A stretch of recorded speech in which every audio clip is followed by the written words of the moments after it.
the meeting's finished, it will convert to a file that we can then try and work out what to do with after the meeting. Okay. Okay. Okay, well, I will take over then, Andrew. Thank you for that introduction. And thank you, everyone, for joining the call today. It's very exciting. It's my first one facilitating this, so don't be too hard on me. And I said a welcome to most people. Rod, welcome to you. I know you're based in Melbourne. And Alan's Toronto. Alan, is that where you're from? Yep, great. So welcome. So very international crew we have on the call today. So look, I'll get straight into it. I'd really like to welcome Maria and Jan to being the first presenters for Asia Pacific Global Online Call. And so thank you to both of you for volunteering your time to share your story around how you've used solution-focused strategy canvas in the work that you do, and particularly led by you, Maria. And I know you're a big fan of solution focus and have been for a number of years, and even just finished this year your online course with Mark McGurgow, just in the matter of weeks ago. So very entrenched in solution focus, and really you'll enjoy this story tonight of the application of SF across a number of schools, so 32 schools that impact 15,000 students. So it's a really lovely example of how the solution-focused strategy canvas has been applied. But I also want to make reference to where the strategy canvassing came from, and it was Addie Sharif and Alison Abington who were the main authors from Ashridge Business School in the UK, and there's a link to an interaction article that if you would like me to send through after the call I can, which really explains the process even more. And so we'll just get the highlights in terms of Maria and Jan's story of how they've applied it. I'm going to share my screen. So Andrew, you've stopped sharing your screen now, haven't you? So I'm going to share my screen, which has some slides that Maria and Jan will refer to. Basically tonight we'll probably go for about 20-25 minutes of the presentation part of the call, and then what we'll do is have some breakout rooms of where you can have chats with each other around some questions that we've put together that we'd like you to talk through in the breakout rooms that we'll apply after that. And also then we'll have a group conversation back after we do the breakout conversation to any questions that you have of Jan and Maria afterwards as well. So we might begin there. So let me share my screen so we can get the slides up.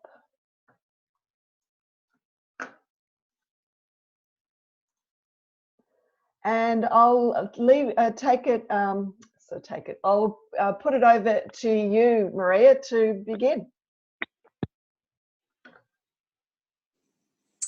Hi everyone, Jan and I are thrilled to be collaborating and chatting with you this evening and this morning for some of you.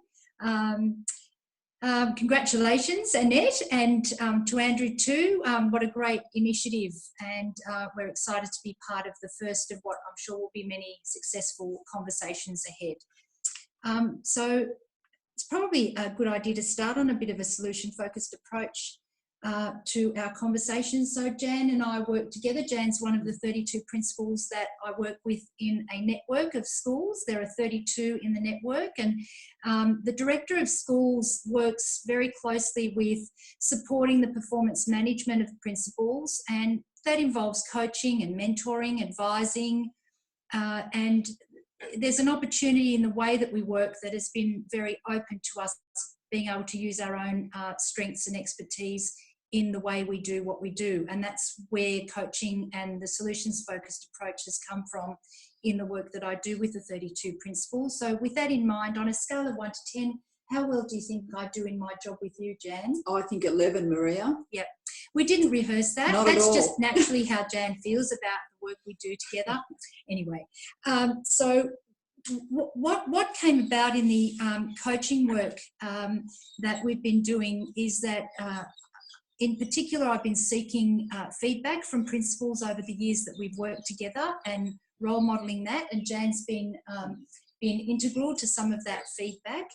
And the feedback that I received, and we did it in quite an innovative way. We had Growth Coaching International supporting a trial of phone interviews with principals, anonymously talking about my work with them, and then I received a summary of the feedback from those interviews about my work, and within that feedback there was wonderful rich information about the way that principals were keen for us to work together. And this year the challenge was put to me to co-develop my goals for the year in my work with principals. And that's how it transpired that we started to look at how that might look. And we launched into using a strategic canvas. So Jason Pascoe from Growth Coaching International supported us over 2 half-day sessions with the strategic canvas.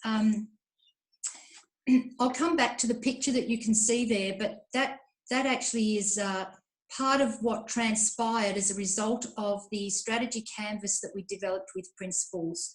And Jan was an integral part of the first session where we developed a platform statement. And what I realised as a leader and wanting to walk the talk in relation to this was that really I needed to put a bit of a call to action to principals around what my own vision and direction was, and then invite some debate and different perspectives around what that platform would be. And essentially we wanted to make sure that we were all moving in the same direction and people were confident about that. I'm not sure, Jan, if you wanted to put in your view about what that looked like. I think certainly from my point of view, I always have a systems mindset when I work with my colleagues and with Maria.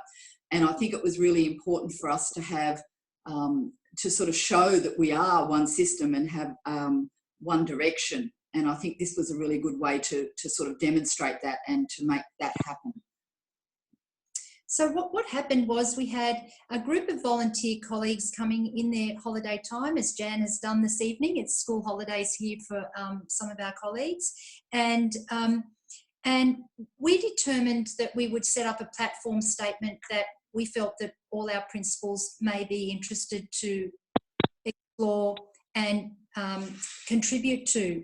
So we agreed on having a platform statement that by the end of this year that we would have an effective focus on principal educational leadership and wellbeing, because we wanted every one of our students to make at least 1 year of growth for 1 year of learning in literacy and numeracy.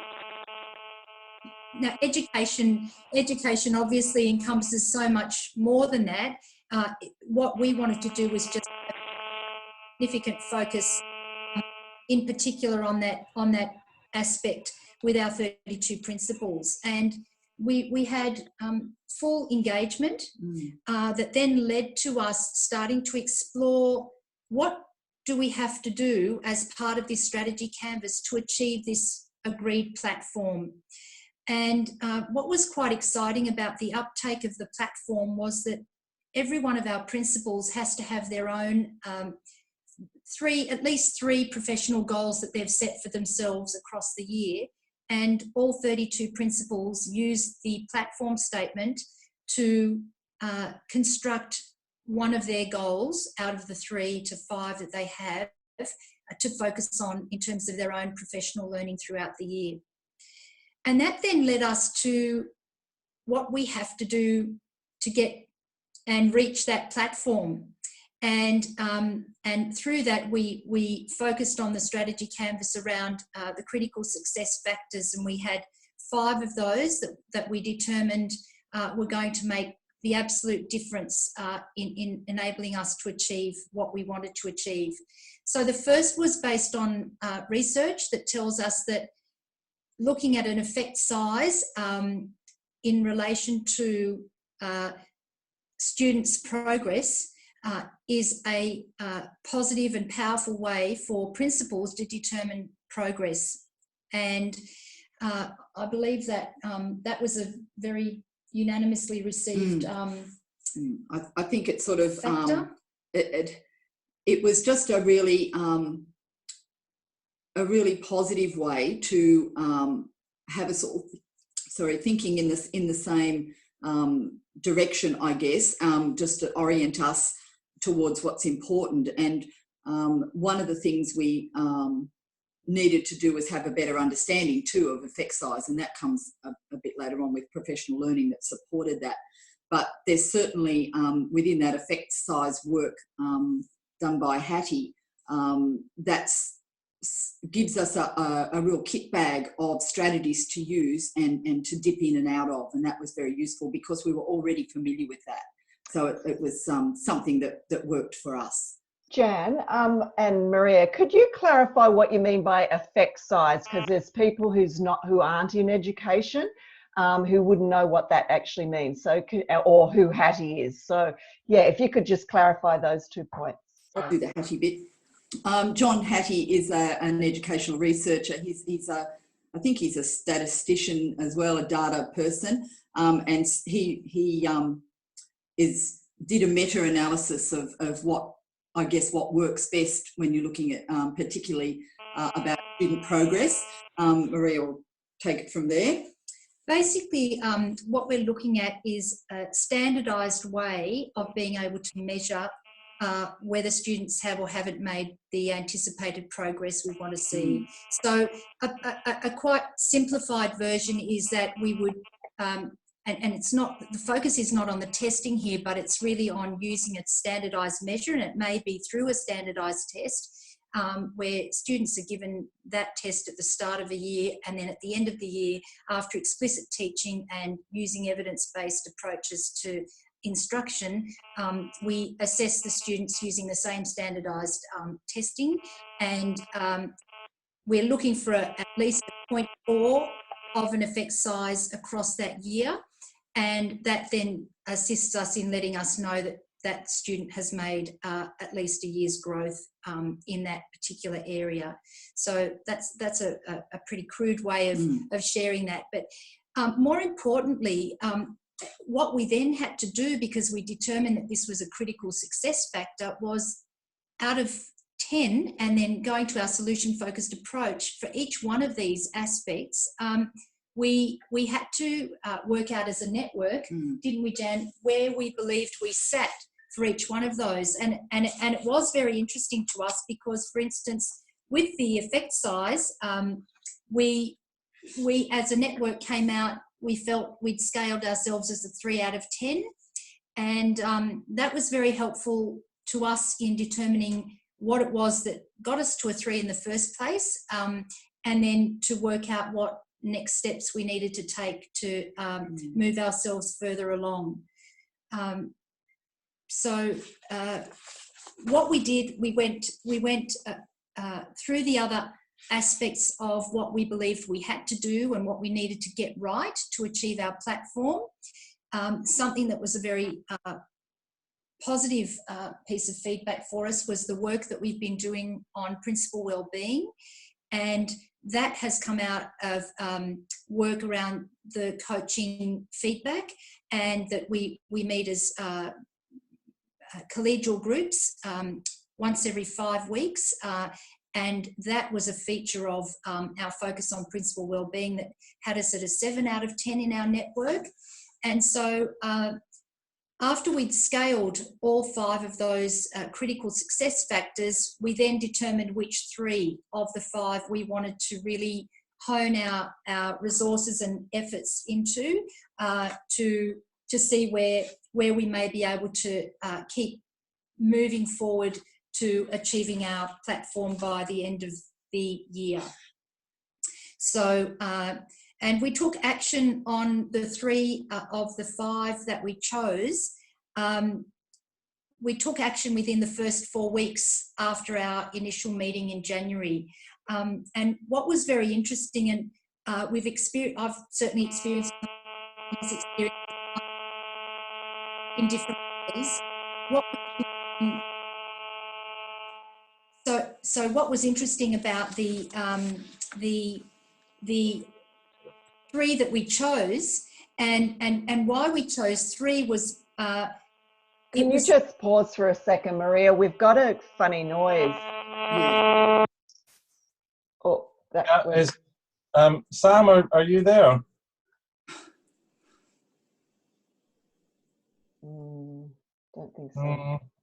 Not sure. Okay, so I had messaged him behind the scenes just to see if he could turn off his microphone. I've just turned it off. Brilliant. Yeah. Lovely. Thank you. Yeah. That'll do. That should help. Okay. Sorry, keep going. No, Maria. that's great. And we're just, John had sent through a question, and we're really happy to be as interactive as we possibly can.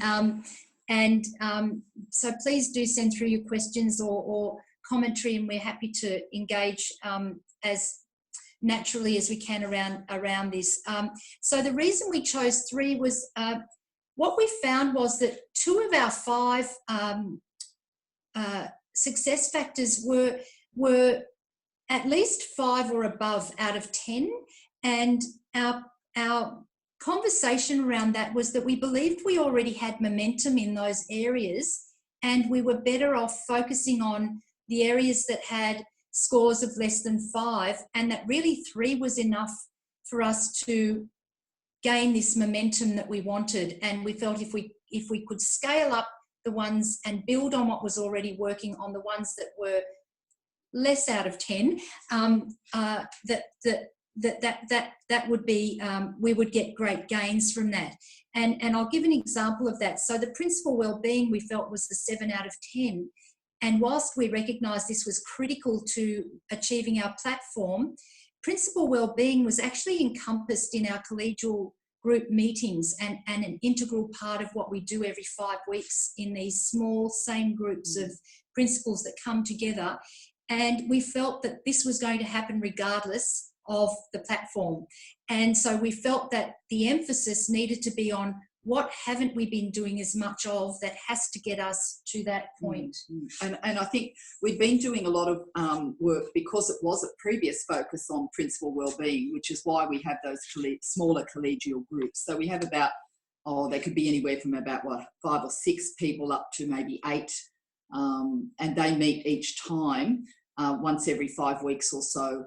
And it's a consistent group so that we also get to know each other and support each other outside those structured meeting times as well. So we felt that we had those in hand and that they would just work alongside in tandem with other deliberate actions that we instigated as a result of the strategic canvas.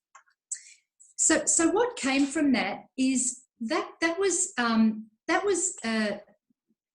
strategic canvas ready, and it really poised us for action. And as an interesting aside, we devised quite a simplified template from the 2 half-day processes, which I'll forward through to Annette and she can share with you all, because it's really something that we developed from our work together and certainly suits us in an educational perspective. But what I've noticed about the template and the simplified version of it is that it's got real applicability in an approach to strategic thinking and working. And I've had many colleagues use it.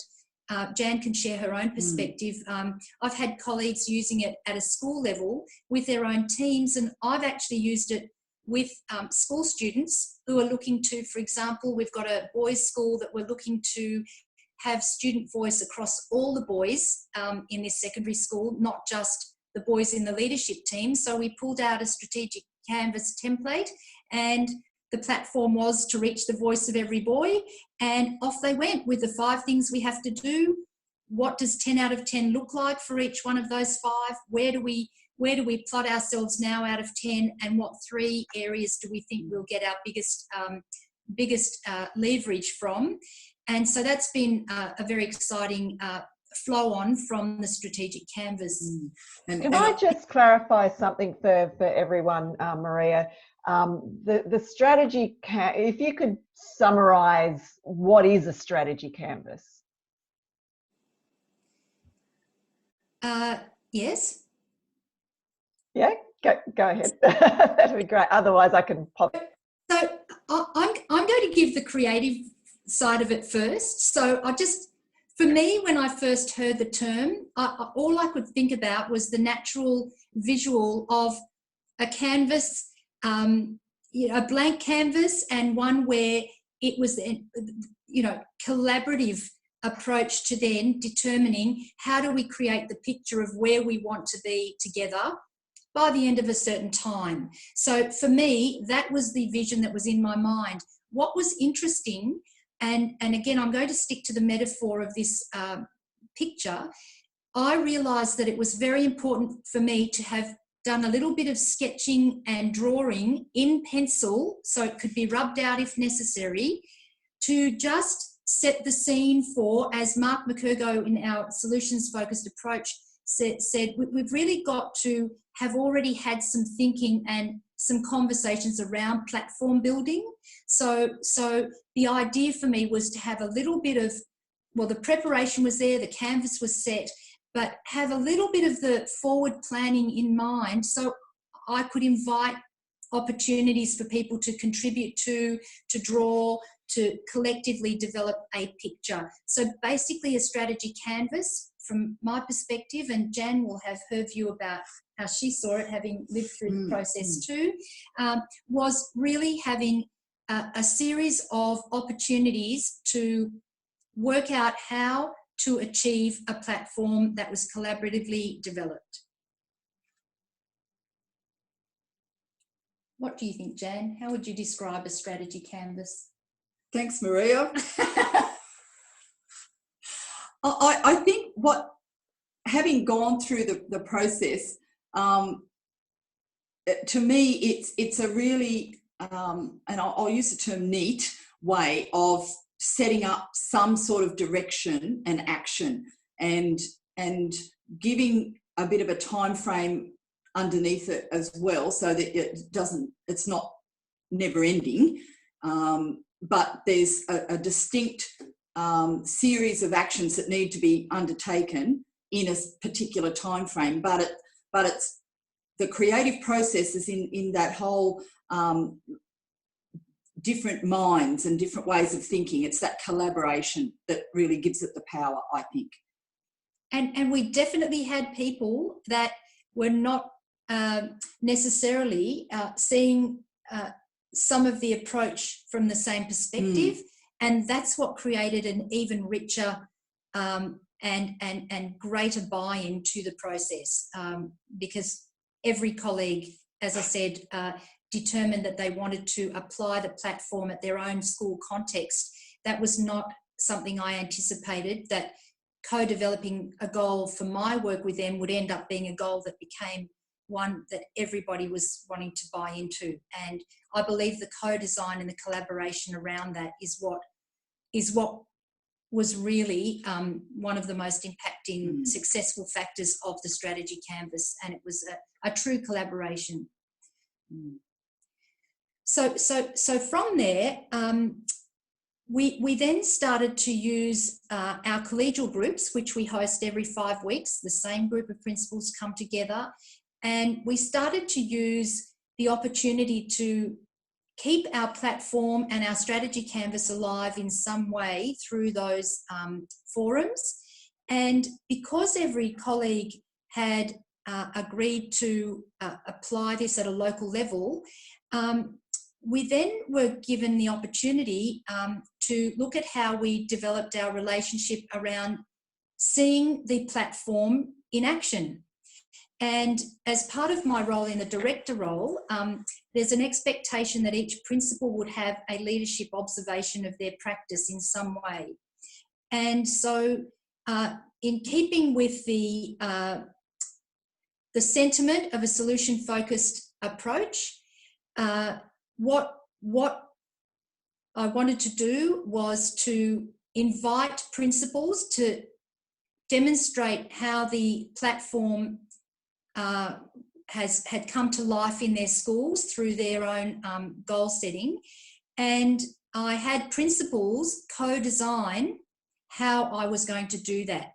That became a really powerful opportunity to empower principals to share their successes and have their actions affirmed in a really positive way. And Jan, you might want to share. Jan was one of the principals who was part of the collaboration of applying this new way of approaching leadership observations and seeing goals in action through what we called a share visit, and the principals came up with this. So that's the word share, S-H-A-R-E, school highlights, a realistic experience. And we basically set out parameters for what we wanted to see, and principals hosted me at their school and gave me the opportunity to provide really specific and authentic feedback as a result of their realistic sharing of their platform in action. And mine was definitely authentic and realistic, because I think I was one of the first ones that we did under this new model. And I had at the time a group of pre-service teachers and their university mentors visiting from the United States at the same time. So I thought, well, I'll have that showcase what we do with our professional experience and our links with the University of Sydney, but also with our future teachers group. And I think that was the showcase of the school highlight. But then after that, I also invited Maria to sit with a group of my leaders and aspiring leaders from the staff, also to talk about aspects of leadership and aspects of how we're, I guess, enacting the strategy at Macquarie Fields High School. So from that, and Annette, how are we going for time?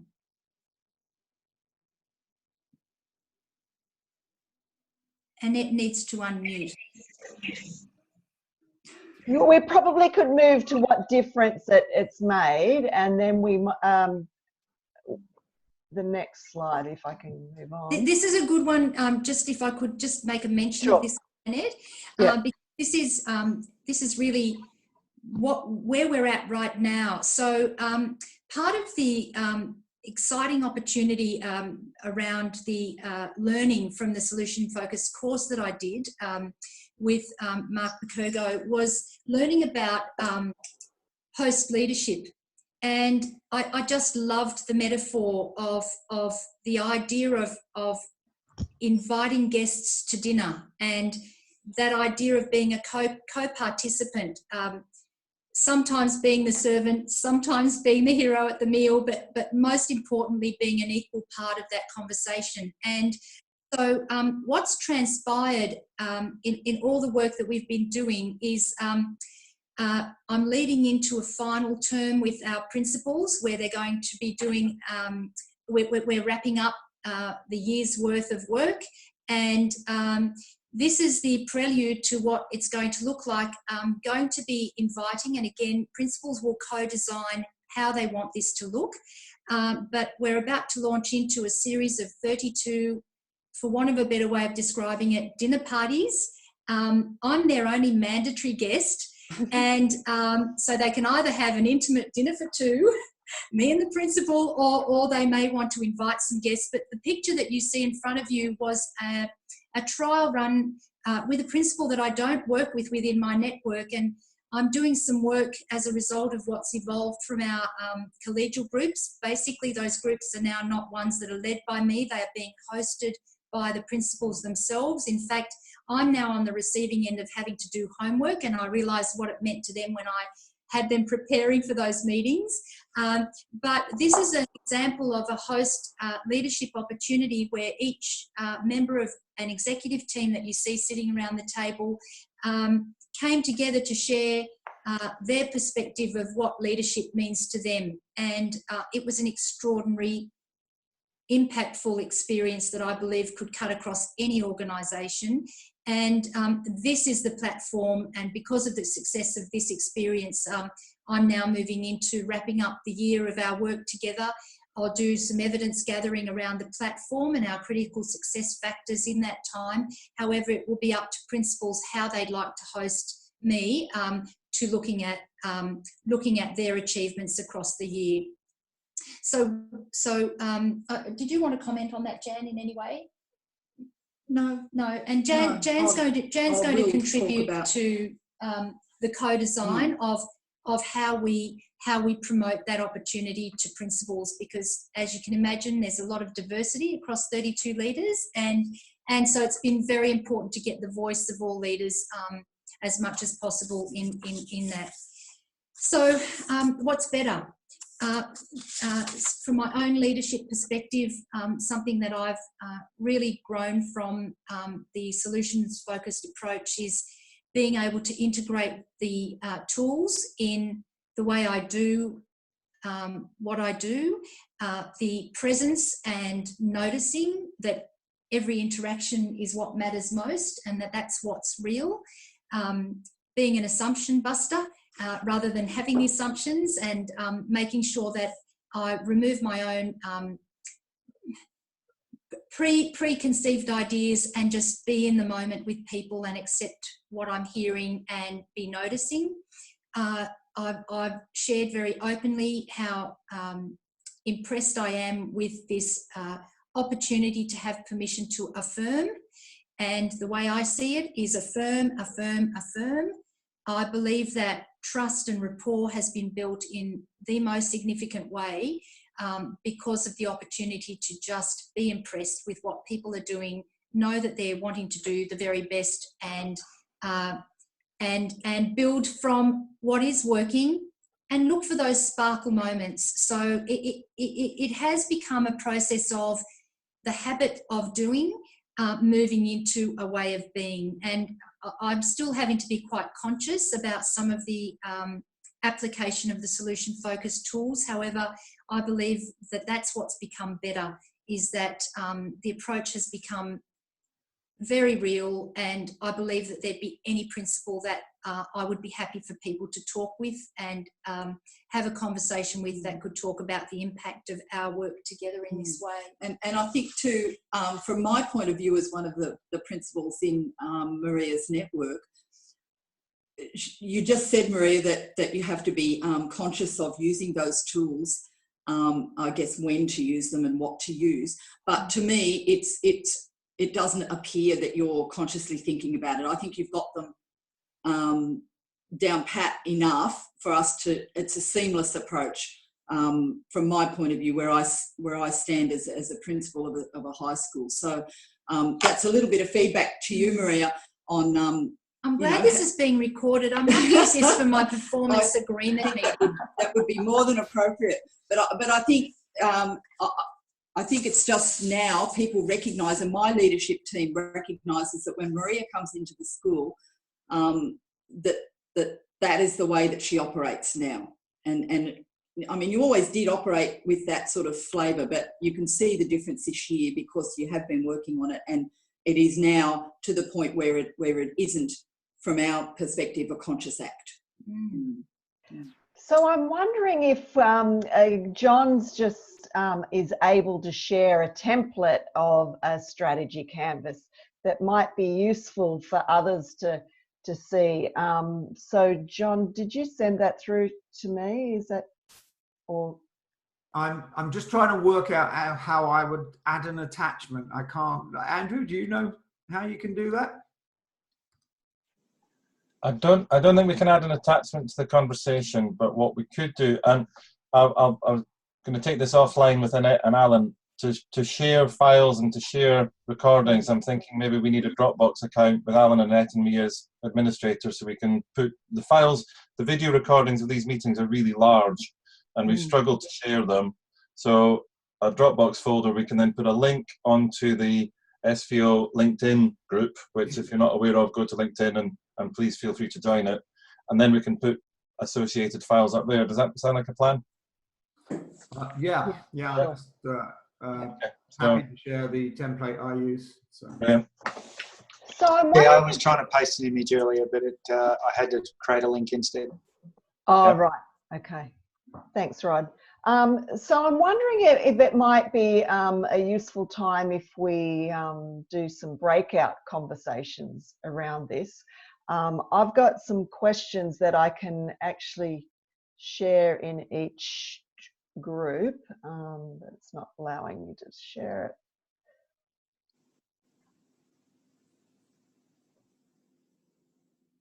Yeah, so I'm wondering if it might be a good time that we break into a few breakout groups and have a look at these questions in each breakout group of, you know, what have you been impressed with based on the story that Maria and Jan have talked about? What is most valuable for you about this piece of work? What might you be curious about having heard this talk, and maybe how might you use the strategy canvas, or have you used the strategy canvas, and what impact has that made? So I'm conscious I have to create these groups now, so I'm going to stop sharing, and then Annette, before you do, Annette, as well, maybe if you just copy those questions and drop them onto the chat, then right. we will all, in breakout rooms, we'll be able to look at the chat if we all need to refer back to those questions. Okay, I will do that. Is that okay? And I will go back to breakout rooms. And how am I going to do it? All right, so I'm going to put less rooms because we've got less people. So I'm going to close that and I'm going to go again. Andrew, I might need you to drive this. I don't know if I can, unfortunately. Okay. I don't know if I can, unfortunately, as I'm not a co-host. However, just those questions, if you pop them in the chat, I think you might not have hit return just to send that through. Okay. If you do that first, and they haven't come through yet, but bear with me, folks. I'm trying to organize. okay. This is an emerging process. It is. No, it's not working. Okay, I'm going to have to go back and get the questions differently. Bear with me, folks. I'm nearly done.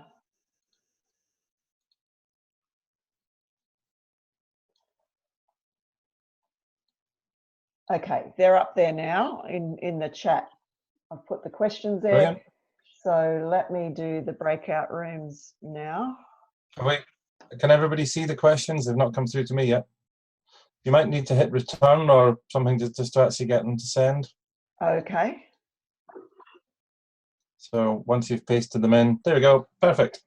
And then on breakout rooms, if you open up breakout rooms on the bottom bar. Yeah, I've got and that then, up. Yep. So then it's just a question of either how many people per breakout room or how many breakout rooms. I can't remember which way around it goes, but I'm not perfect. seeing the questions yet. Did you send them to Andrew directly or to everyone? Oh yes, sorry, they were sent to me directly. No worries, no worries. I'll do that, Annette, now. I think. Okay. There we go. There we go. There you go. Okay, so if you all join your appropriate breakout room, Annette will call us back after. How long are you giving us for this, Annette? If we have 8 minutes for this. That's fine. So I'll after about 8 minutes, you can send a message out to call us all back. Okay. Great. And I'm just assigning everyone now, so I will be. Okay. And then once you've created them as well, you can then visit breakout rooms if you want to see how things are going. Okay, will do. Okay. See you later. Okay.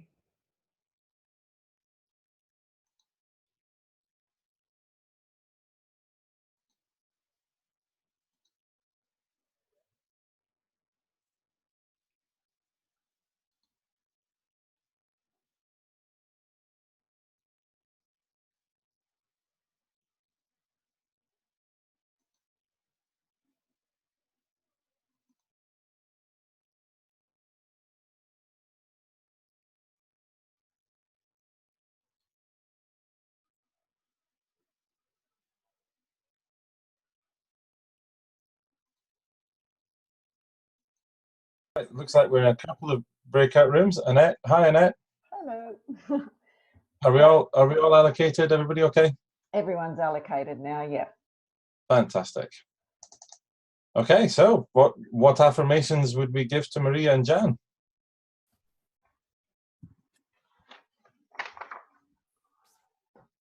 Robin, yes. Oh. Look, I'm really impressed by their courage in dealing with such a large group of people, you know, and so successfully. I think they've done a really brilliant job. And to get everyone involved, I think that's a huge achievement.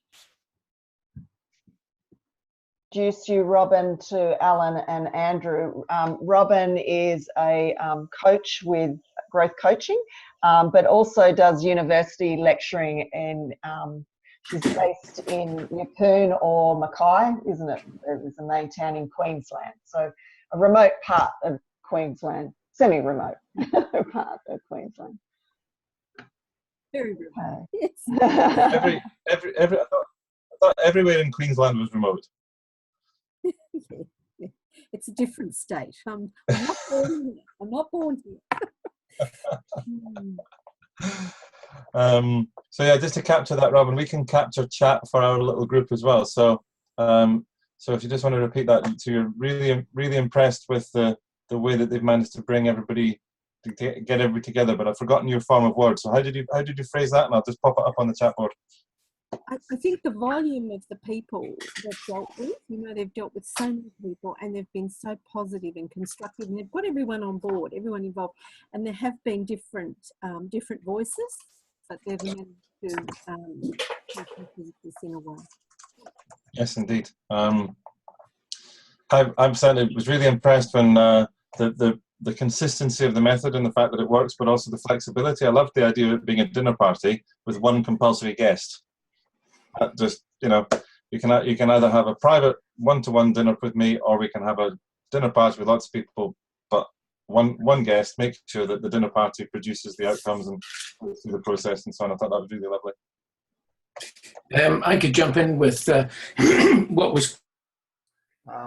Except I call it the progress canvas. Otherwise, I end up having arguments with people about what strategy is. Because it's not big and complex enough for strategy. So that's what I like about it. It's a nice, simple way to do strategy. So should we have a look at the questions? What affirmations would you give to Maria and Jan? So someone jump in. Go on. It seems like a very, very good piece of work, because getting together so many people with such dedication is not an easy task, as we all know. And they seem to have managed that, and that's very, very impressive to me. Yep. Okay. Someone else? From what I heard, I'm impressed by the courage and the vulnerability that was required to go into those discussions. It's you know, they're flip sides of the same coin, but it takes a lot to be that open. So yeah, the courage and vulnerability. Okay, encouraging the vulnerability. Yeah. Thank you. Anybody else? Following on from Rod's, really, just the courage to try things different, because in education we're generally a fairly conservative with a small C bunch, so giving things a go takes a degree of courage and obviously a commitment and passion around it to help make it work.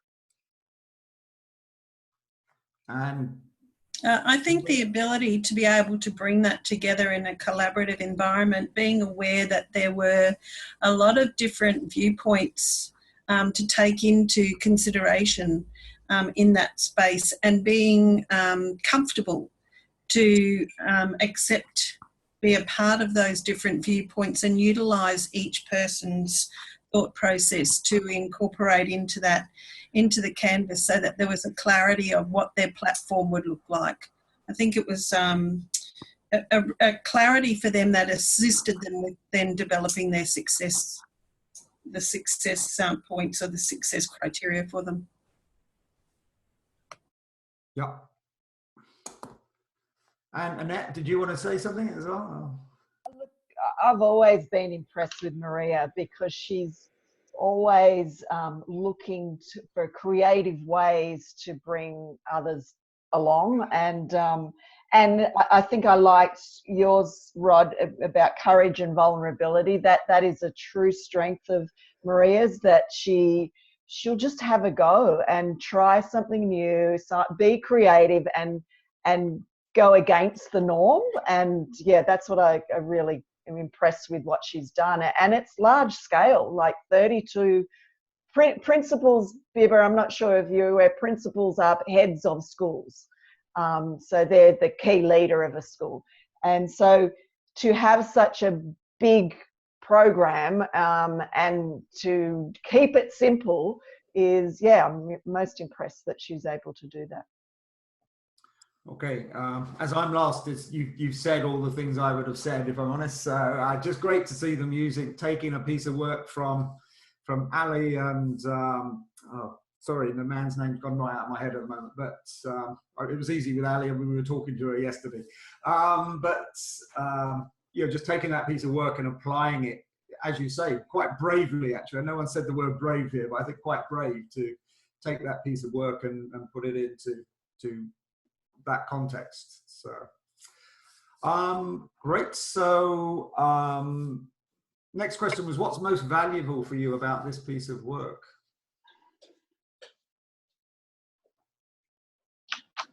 I'm busy working out whether to buy an off-the-shelf sort of assessment for agile teams or to develop my own. And most of the off-the-shelf stuff is great. You get pre-packaged and everything. And there's none out there that have got a solutions focus.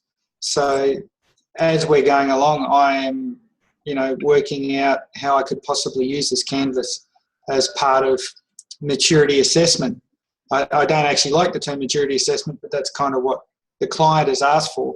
But these key success factors could be the criteria of what makes a good agile team. We could do scaling on each of those. We could then, I've got 14 factors in mind, but I could easily resolve it down to the team that I'm working with could help resolve it down to the 5 that they want to focus on, and then we go from there. So yeah, it's very, very fertile ground for me.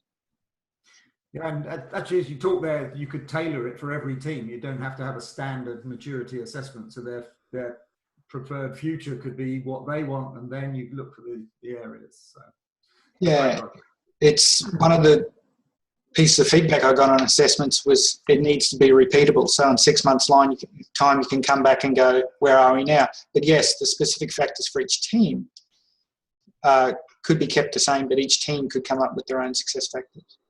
Yeah. And just to clarify on that, and having known the story, they did that. Each principal then took it down into their context of how they were going to roll out that focus on the critical success factor. So that's what I also liked about it. It was very contextual. So there was a collective in terms of the 32, but then how it was done in each school was up to the principal to apply based on where their school was at. Yeah, so exactly what you're talking about, Rod, about, you know, doing it for each team. Basically, they did that.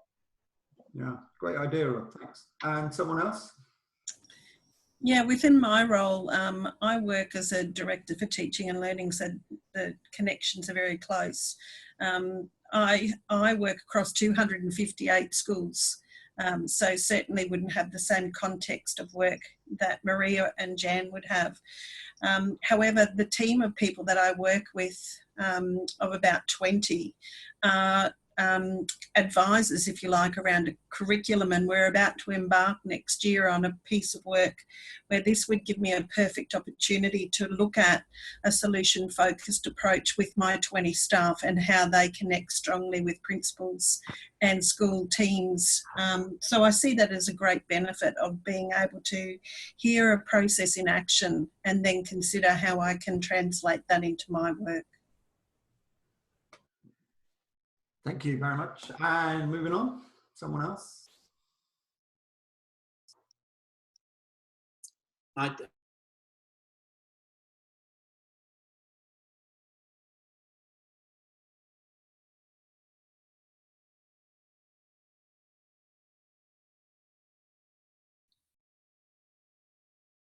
Maria, are you in a breakout? We didn't know how to do that. We just broke out ourselves. Apologies. I will put you in one now. Okay. Because it'd be nice to hear some of the stories. How do I get you in? I'm so impressed, Annette. Really and truly, I'm so impressed. Well, I'll let you listen in now.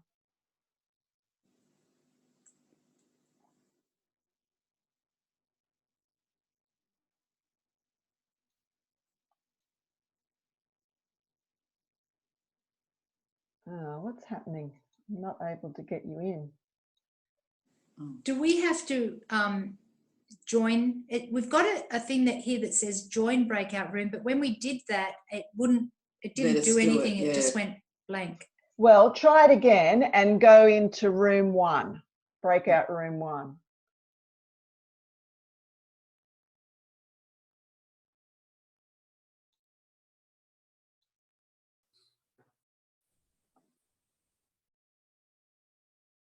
I'm happy to ask the question.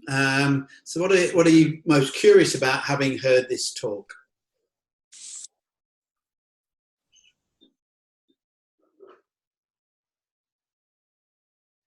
If I may, I'm curious, what would you ladies recommend to someone who would like to do something similar to what you've done, in terms of what would you keep from your project? What would you do again? What would you recommend if somebody wanted to step into your shoes? Great. Next. Okay, for mine, it would be, I was just interested in, there was, if we talk about the preferred future or the future perfect, I don't know how they term it in Australia, or what Mark uses on his online course. Does he use future perfect?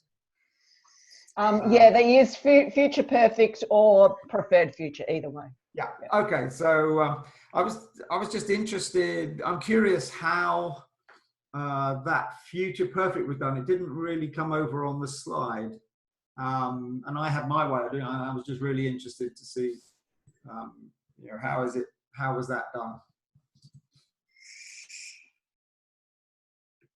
Nika, you're recording these so we can put it into the bigger group. Yeah. So Maria and Jan, you don't need to answer now. We'll when we get back to the bigger group. Yeah. I'm curious about the fact that, Maria, you talked around the surprise of principals. Very much a good way to do it. Yeah. Just a question is, I don't know about the strategy canvas. Is it a form of the future perfect? Maybe Annette can answer that, having joined in. We're all curious about finding out more about the strategy canvas. So we've just presumed that we now know about it. How would we apply it? But we do need to know a little bit more about it, really. Yeah, so what might be useful if I send through their strategy canvas, so you can see what the platform was, what were the critical success factors they're scaling. So basically it's a way of designing strategy in a solution-focused way, that you come up with what is the question we want to have answered, and then what would be the key pieces of that we must do and must focus on. And then it's a plan then of how they keep checking in on where they're going. So small actions come out of it. So rather than normal strategic planning of detailed implementation plans, it's using an SF approach, which is, let's take some small steps on each of these critical success factors, and then check in around what been the impact of those small steps, and then let's devise some more small steps around it.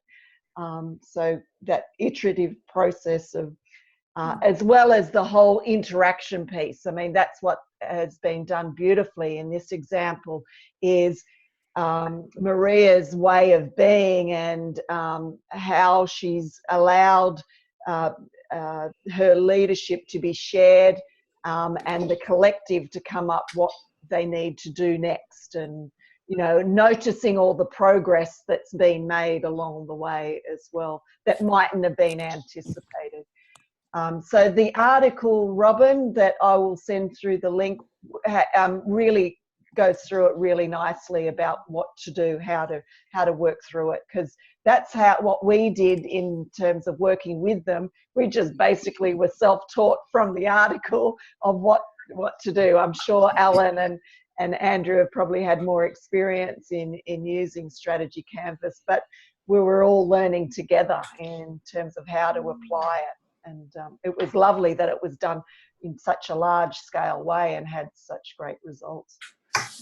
Annette, can you, you said that they started with the question, but could you possibly start with an answer in solution focus,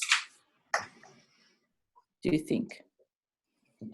Generally, the platform is what is it you want? So it's, rather than starting with, it's sort of flipping the problem that needs to be addressed. And if I haven't got it here, but I was going to put up Maria's problem that she wanted to address, which was around shared leadership. She wanted them to take responsibility for the whole network as a shared collective to help move forward on these 3 critical success factors that they decided was important. But that's probably a good question for Maria in the main group. Joe, if you write that down, and we can explore that in the main group. If I could just add into that, what is it you want? I add in before that, what questions do you want to answer in the planning? And usually I say to them 5, maximum 6. They always say, well, how do we know what questions are? I said, well, it strikes me you're all pretty intelligent people. So we work on what the questions are. We do some solution-focused answers to the questions, and then we can say, oh, so we can see a lot of what we've got in common that we want. Let's talk some more about that. Supposing some of these ideas you came up with, we're working, whatever the time frame is, a year from now, 3 years from now, what would that look like?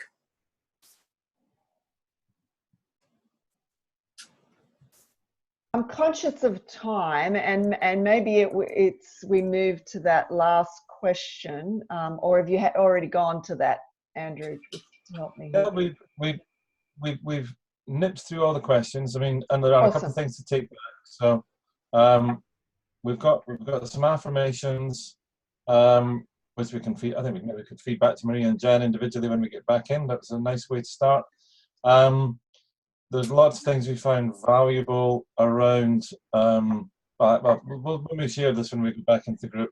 But there are a couple of questions that we've come up with that we're curious to find more about the strategy plan, but also how Maria created the priority for this over and above all the other needs that hit schools and so on. Because we've all come up against it where we've gone in and offered something we know would be really helpful, and the school said, "Oh, we've got all these other things we have to do, and you can only have a limited amount of time." So Joe put it really nicely. How did she persuade them that this should take priority over all the other priorities? Right. And yeah, just more about using the strategy canvas and so on. Was there anything I've missed there, folks? Yeah. So yeah, good. Okay. So yeah, I think we're pretty much done. If you want to shut us down, if the other group are ready as well. Okay, I'll just check with them, and you have to shut them. You can only shut them all down or none. So yeah, okay, and you get warning, don't you, Andrew? If it doesn't cut you straight off, so there's a bit of warning, isn't there?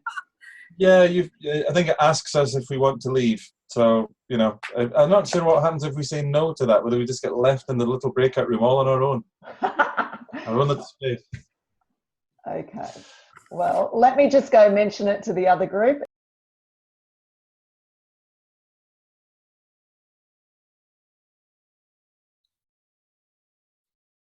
Get us back. Here she is.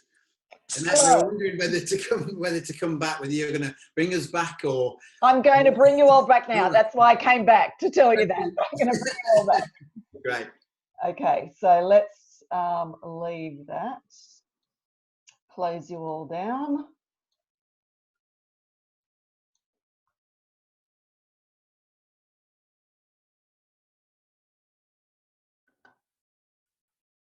Okay, I haven't got the other group back, so I need them back now. Just let me.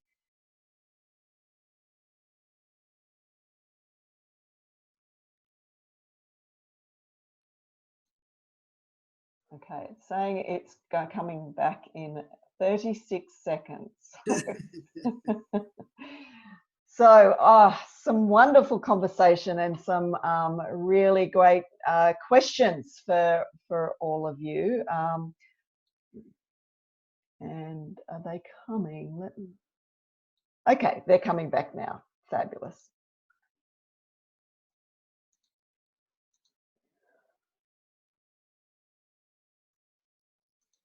Okay, so we had Nick and who else was it? Nick and Andrew had the questions from each of the breakout groups. So maybe if we start with you, Nick, if you pose some of the questions to Maria and Jan. John had the first 2 or 3, and I picked up the end of those. Okay, okay. So maybe start with yours then, Nick, the questions that you've got. Right. So the ones I picked up were towards the end of the questions, the curious and the how you might use it. Do you want to start there, or do you want to do it in a more logical? I'm happy to go there. Maybe let's be logical then. Yes. So maybe we start with John. John has got that. Yeah.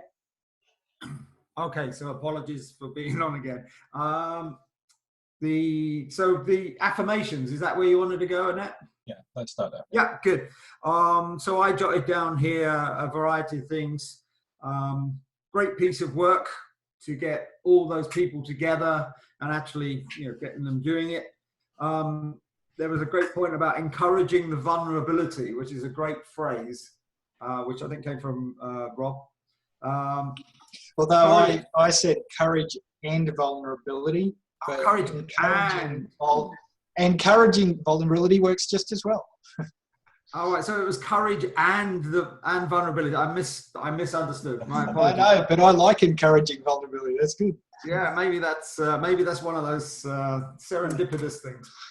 Then the courage to try things differently in education. The point that educators are quite resistant, and I was talking to a young teacher yesterday actually at the conference who was saying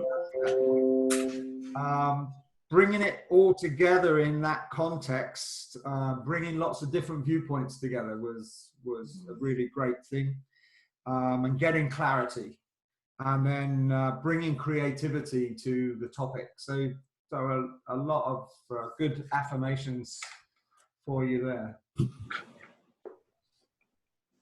Andrew, was it the other person on affirmation? Yeah, I think we also had some really nice affirmations, and the first one was the fact that Maria and Jenna dealt with a really high volume of people and managed to get everybody on board, which was really fantastic. The diversity of the group as well, and the lovely idea about the flexible application of the dinner party. You can either have a nice intimate one-to-one or a dinner party for lots and lots of people. We were also really impressed in the photograph of the dinner party that you'd stuck the solitary bloke way out at the back end table. That we thought, yeah, that's fair enough. Best place. So yeah, and yeah, that was basically the affirmations from our group.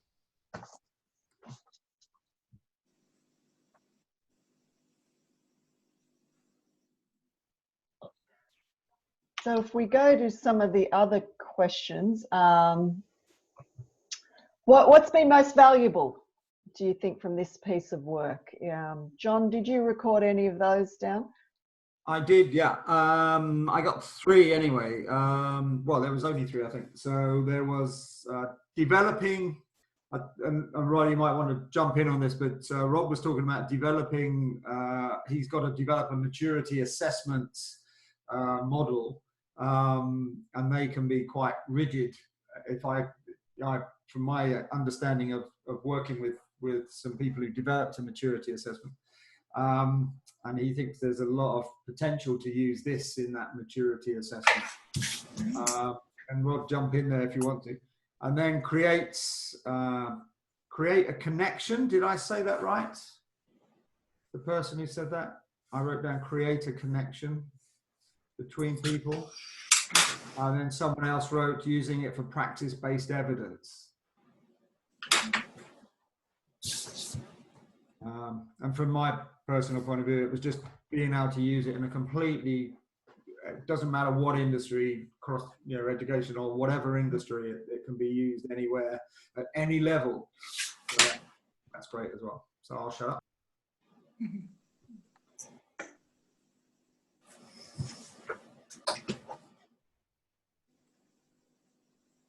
Sorry, Andrew, did you capture some of the what was most valuable? Yeah, sure. One of the things to share, Alan and Joe both use what are they most proud of to kick off sessions with teachers, just to get them into the right frame of mind. Which may help then, because one of the things we thought was valuable was actually the painting of the canvas as a team. It was felt that it's really easy for principals to feel isolated in their work and not notice what they have in common with other principals. So identifying the goals together at the start was really good, and pre-preparing the platform, and also the power of the affirm, were all really good things that we thought were valuable in the process. So, John, what was did this move to you, Nick, then, in terms of what you're curious about? Yes, it did. Great. So, and please jump in if I misinterpret your questions or comments from my group. But first one from Bieber was about so here you actually have to respond to this one. What would you recommend to others who would like to try this? So in having done it, what worked well? What would you definitely keep or do more of? And what things might you do differently or leave out? So Maria and Jan, you can respond to that. I think from my point of view, this is, you know, I think it's really important to just jump in and have a go. But what Maria did in that pre-sketching, I think is really important. You need to have a little bit of an idea, I think, of where you might think it could go, at the same time as not being too prescriptive. So it's a bit of a fine middle line, if you like, and just being careful to not have really strong ideas about where you think it might go, because you've still got to allow the input if it's to be a true collective creation. And what worked, I believe what worked really well to keep to the trueness of this is all of us doing it together was that I basically had a coaching conversation in front of the principals about what my view was in relation to the future perfect. And that's what really set up that call to action and the preparation around the platform, which I did prior to the meeting. However, it was presented in a way that was an inquiring, I'm curious about, what do you think's most important? So people were witnessing a conversation rather than me standing up there telling people what I believed needed to happen. Can I ask a follow-up question that's emerged for me? I'm just wondering whether the relationships or how important the relationships are in setting this up. I think the relationships are critical, and I certainly will acknowledge Maria's work in building that that whole environment of trust, because that's evident every time we meet, particularly that's been developed through our collegial groups, I think, where we've been able to get to know each other on a variety of levels, but we all, you know, work very closely together, and I think we feel very confident that we can speak freely and that we are, you know, our views are acknowledged and taken seriously. And Maria's really modelled that for us as well. Great. So I would keep the idea of doing with rather than to. That's become an absolute way of working for me. What I would want to do more of is, in these initial stages, I would want to be a bit more explicit about the solution-focused tools that I'm using, so that would encourage more feedback, but also role modelling of it for others then to be using those approaches. And maybe the idea of what I would leave out, what would I leave out? That's probably one I've just got to think a little bit more about, really, because what we're doing is just continuing to build on what we believe is working well. Yeah. Great. And it jumps back a little bit to a point you made, and John, correct me if I've not got this quite right, but you were particularly interested in how you did the future perfect bit, but you've shared a little bit about that. Maybe if you share a bit more, and John will jump in if he wants a bit more clarity. So I thought that was a very good point, John, because really the future perfect came through this coaching conversation that I had in front of colleagues. And with education, there's not a lot of argument about what we want for our kids. And I suppose where we had the difference of opinion was we came down to a little bit of a focus around the idea of kids improving in literacy and numeracy. And as I said at the start, that's not to say that that's an exclusive focus. However, you know, my call to action to our colleagues was around enabling our kids to understand the world around them and the talents within them, so that they could become fulfilled individuals and active, compassionate citizens. So really that was the miracle of waking up the next day, and that's what we would see is students that were being recognised for the talents they have within them, and then being able to apply that. Part of the other call to action was around the fact that we're stronger together, and that we're happier when we're cooperative and productive, and that it's about the doing to rather than doing with rather than doing to.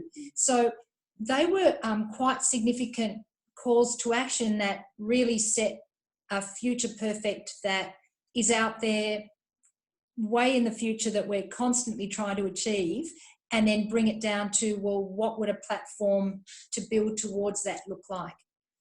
And I'm interested to know what you think about that, because we didn't really spend a lot of time on the future perfect. It was really about the platform to achieve this call to action.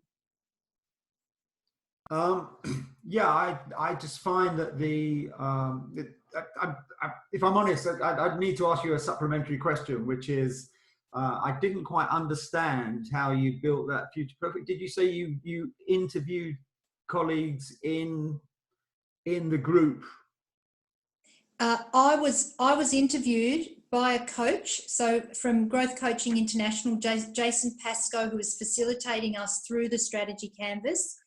He interviewed me in front of the participants that were there to build the platform together. Okay, so yeah, I guess where I would do it differently, I have done an interview process, but I did it with the whole senior team, for example, where I said to them, describe to me where, you know, it's 2 years' time and this division is working brilliantly well. What are you seeing? So that was one way we did it, because in that case we had 60 people in the room and it was quite complex to try and get 60 people contributing. But other ways I do it, as I say, with the team of lawyers the other day, we just rolled out a long sheet of paper about 8 meters long along the tables, and I just got the whole team of about 26 of them around the table drawing pictures in teams.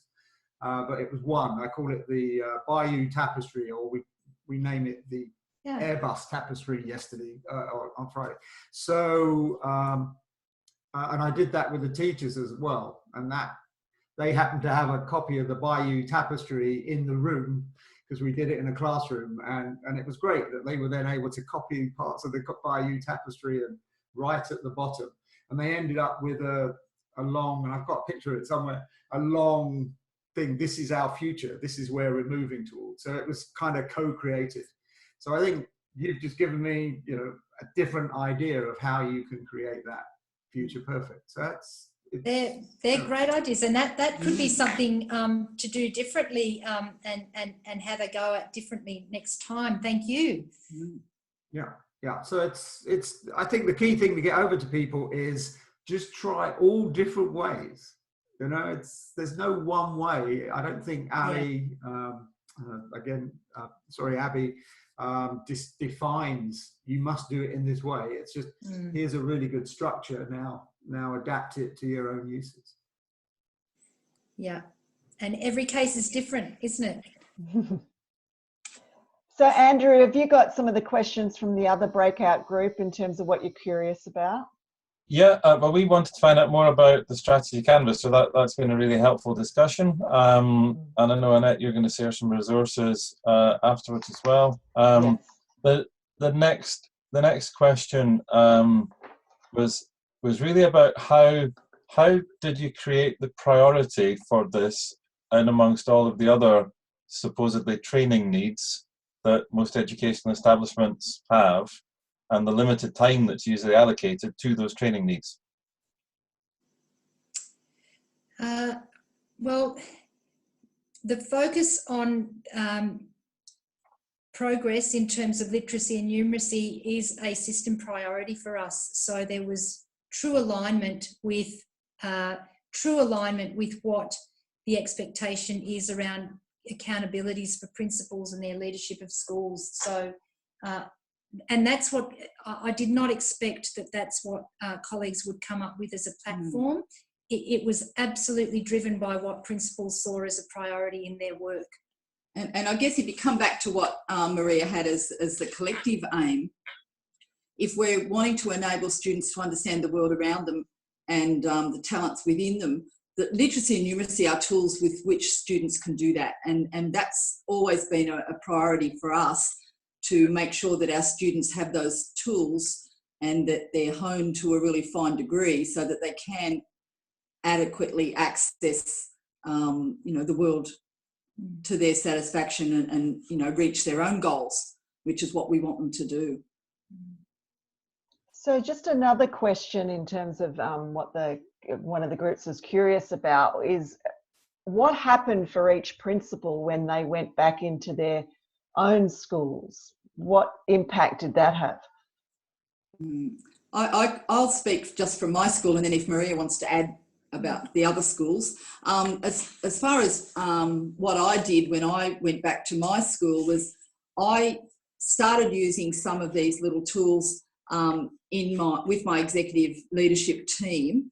And what I ended up doing and what we came up with as a result of this process was our own statement that incorporated collaboration and a collegial focus, but we also combined that with our strategic direction. So at my school we have leadership, learning and wellbeing as our strategic areas that we focus on. And so the statement that we came up with was a collaborative and collegial focus on educational leadership, learning and wellbeing, so that each student makes at least 1 year of growth or 1 year of learning in literacy and numeracy. And then from there we developed some critical success factors, and that then started driving our professional learning needs across the school. So that was sort of what we did at the executive level, but I also used it with a team, a group of aspiring leaders. So we've got a leadership development strategy that also involves some people from a neighbouring school as well. And I used that to also focus on what they wanted to get out of the aspiring leadership sort of program, and that also gave me a bit of direction and the group a bit of direction as to where we would lead. So they're the two main areas that I used it with back at my school. Yeah. I'm happy to share some feedback directly from principals, because I asked people would they be prepared to share some reflections on the strategy canvas, and some of what was shared back, people said they enjoyed working in a small group at the first meeting to develop the shared strategic canvas on 1 year's growth for 1 year's learning, and the meeting was a springboard for getting their own executive and teaching staff on board with this thinking, and they've worked hard this year on developing authentic ways to track this progress. The shared strategic goal has now been embedded as a school goal this year. People were very affirming about the process. Unpacking and using the strategic canvas was most beneficial in mapping out a plan to improve an identified area of need. We identified what success would look like as 10 out of 10 prior to evaluating where we currently placed ourselves along the 10-point scale. I took a blank template from the workshop and replicated the process with my school leadership team. We decided to focus on developing leadership for school improvement in numeracy. From this, the leadership team collaboratively developed a common goal related to the strategic canvas. So you can see the trickle-down effect here. A similar process was then used by stage teams in the school to develop a common stage team goal. I believe the whole process was complemented by the introduction of the effect size tool to measure 1 year's growth for 1 year's learning. Another colleague said about the share visits, an opportunity to experience the varied way in which we achieve the same goal, share the knowledge and build on our own skill set in how we have a direct impact in our own schools, with particular reference to a year's growth for a year's teaching, an authentic opportunity for feedback as well as celebrating success. So you can hear the platform has actually come through the feedback, which was not what I just said, please reflect on the strategic canvas, but that's what people have taken away, is this application of the goal at a localised level and contextual to their school and their own data, and where they've got to emphasise the process, I think. So I'm conscious of where we're at time-wise, so I thought it might be really nice to wrap things up in terms of what have you taken out of this for all of us to comment, if you choose to, around how might you use the strategy canvas in a full-on way like this, or a small way of what you've picked up from our conversation today. So anyone may begin. Just give me a hand signal if you have a comment that you'd like to wrap up, or final comment to Maria and Jan from what we've heard tonight.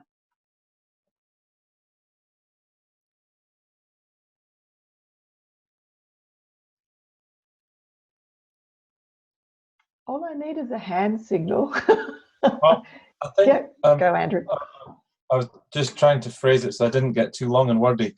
I think that there's a couple of things really. The fact that there is the tool called the strategy canvas, as you just said in your very last comments there, clearly resonates with an institution such as an educational establishment, and it is something that they can maybe grab hold of and take ownership of more easily than us coming in and saying, hi, we do solution focused practice and so on. It's a tangible thing, and also linking it to the numeracy and literacy outcomes is fantastic. That's right up my street. I do the same kind of approach with the work I do with my clients. So having, I think the light bulb for me is having the outcomes, but also having a tool that they can see and get hold of and take ownership of and develop and work with. It's really exciting, and thank you very much. Thank you very much for sharing it with us.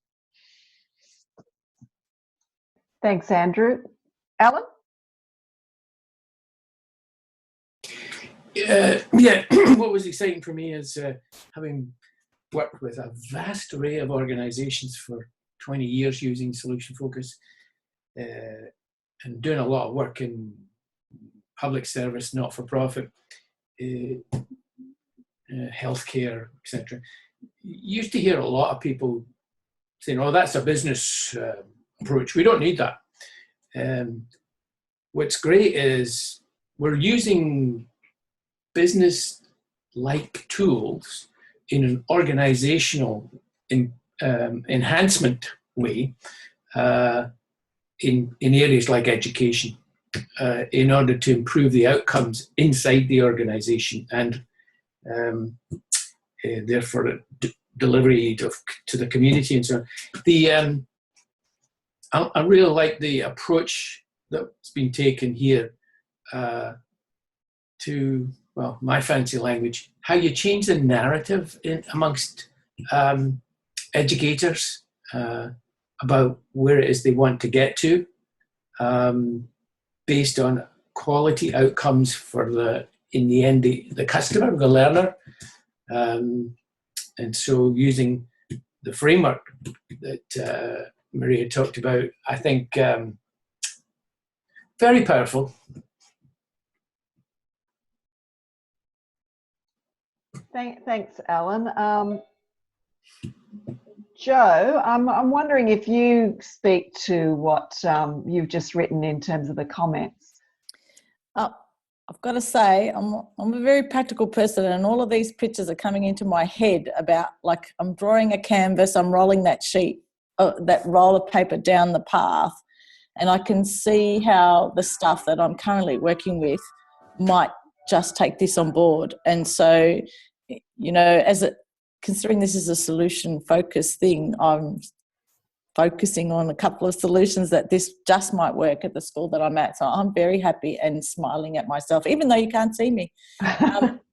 So, yeah, thank you to everyone who's been kind of giving out these ideas. And, you know, I'm thinking out loud, and I'm thinking dinner party, and I'm thinking that paper is going to happen. So thank you.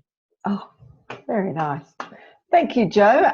Would anyone else like to make a final comment before we wrap up for the evening? Oh, our evening, your morning for some of you. Yeah, go, Rod. I guess one question I had is, it sounds like you were dealing mostly with the same level of people. They were all principals. One of the things I'm looking at in terms of using an organisation is getting perspectives from the environment around a team.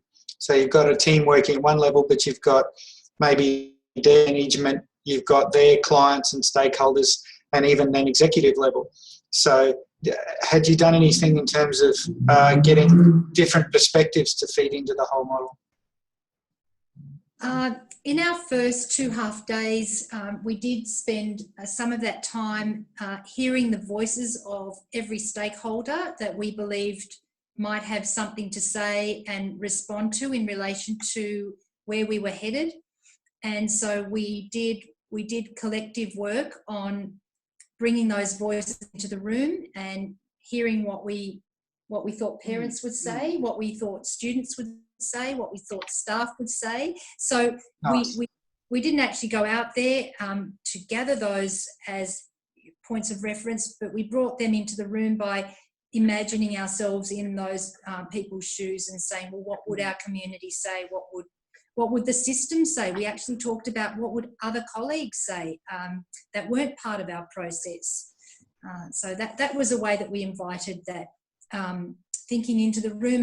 And you've picked up an important point, Rod, because that's not something that that I encompassed in the modified version of the template.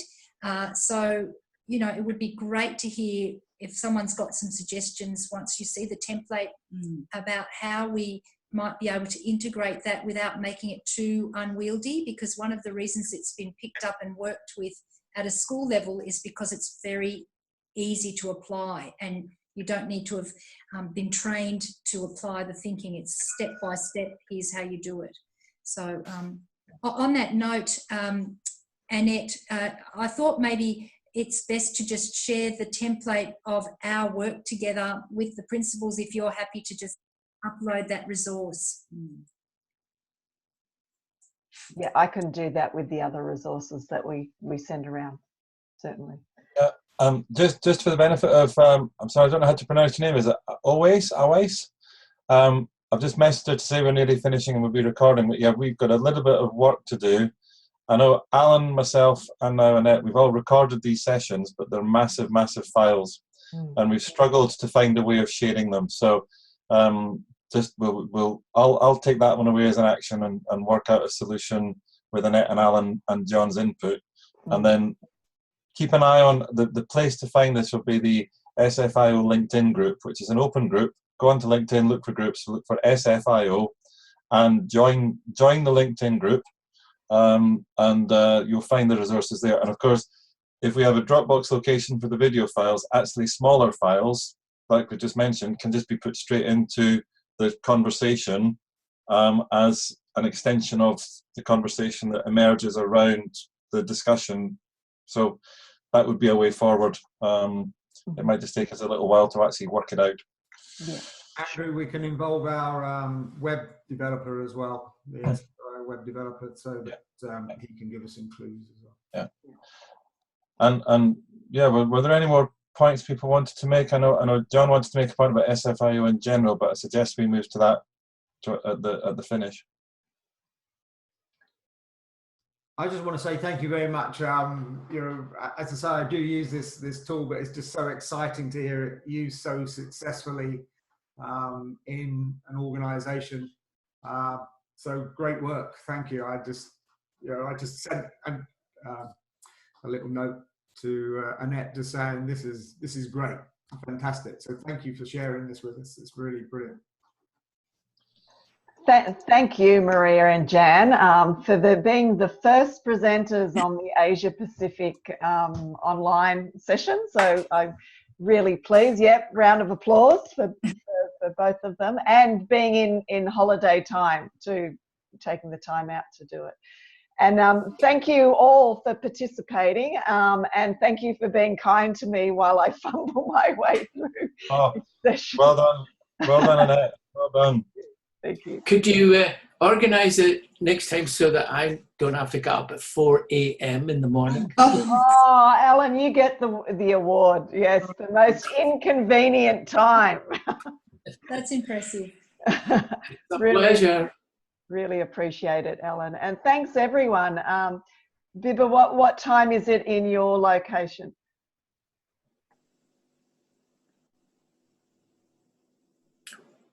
Sorry, what was that? Almost noon. Almost noon. Oh, very reasonable time. Well, we're all off in Australia to have dinner now. So, yeah. Excellent. So thank you all. It's been a great evening. I've really enjoyed it. Learned so much, Maria and Jan. Thank you for sharing your story with us. Thank you. Yeah, congratulations, Annette. Thank you. Well done, all of you, and thank you very much for your participation. And just general message to everybody: we are looking for similar topics, projects, discussion topics, things you want to share, things you want to explore. Happy. I think Annette's going to coordinate for the Asia Pacific time zone. So if you've got any ideas, anything you want to share there, please share them with Annette. If you're in Europe, share them with me. If you're in North America, share them with Alan.